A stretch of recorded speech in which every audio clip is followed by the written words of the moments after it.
Our saint for today, Pope St. Pius X. There's an article that I was able to find that tells us a little bit about his life, so we'll go into that and then we'll reflect on the readings a bit.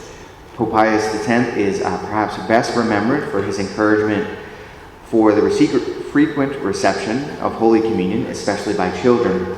He was the second of 10 children, born into a poor Italian family, became Pope at age 68. He's regarded as one of the 20th century's greatest popes.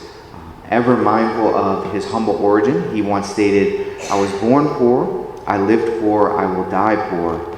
He was embarrassed by some of the pomp of the papacy, of the papal court. He said, quote, "Look how they have dressed me up," he said in tears to an old friend. To another, he said, "It is a penance to be forced to accept all these practices. They lead me around surrounded by soldiers like Jesus when he was seized in Gethsemane." He was interested in politics, and he encouraged Italian Catholics to become more politically involved. One of his first papal acts was to end the supposed right of governments to interfere by veto in papal elections, which was a practice that reduced the freedom of the 1903 conclave that had elected him.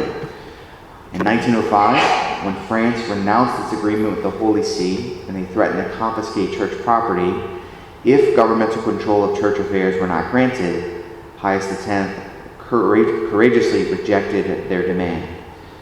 While he did not author a famous encyclical like his predecessor had done, he denounced ill treatment of indigenous peoples on the plantations of Peru. He sent a relief commission to Messina after an earthquake, and he sheltered refugees at his own expense. On the 11th anniversary of his election as Pope, Europe was plunged into World War I, and St. Pope Pius X, he had foreseen it, but it kind of ended up killing him. He said, quote, "This is the last affliction the Lord will visit on me. I would gladly give my life to save my poor children from this ghastly scourge." He died a few weeks after the war began and was canonized in 1954. It's an interesting end to the life of our saint for today. So I've never lived through a world war, but to be honest, I wouldn't be surprised if I do end up living through one. And in light of that, I think the message of our readings is clear and beautiful and encouraging, even though it's difficult to believe that message when everything seems to be getting worse rather than better. The message of our readings is that God is the giver of life. Not only is he the giver of life, but he is the restorer of life, where things can seem dead to us. And his commandments for our life are simple, even if they're incredibly difficult to live out. Love him with all your heart, mind, and soul, and love your neighbor as yourself.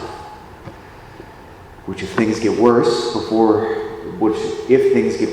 becomes much and much harder to live that out. But the beautiful grace in the midst of that, the beautiful grace on offer in the midst of that, is we actually might come to believe this truth that we need him to live as he asks us to live. So perhaps our simple prayer for today should simply be to ask God for the grace to be grateful that we have a God, the one true God, Lord and giver of life, restorer of life, simply commands us to love.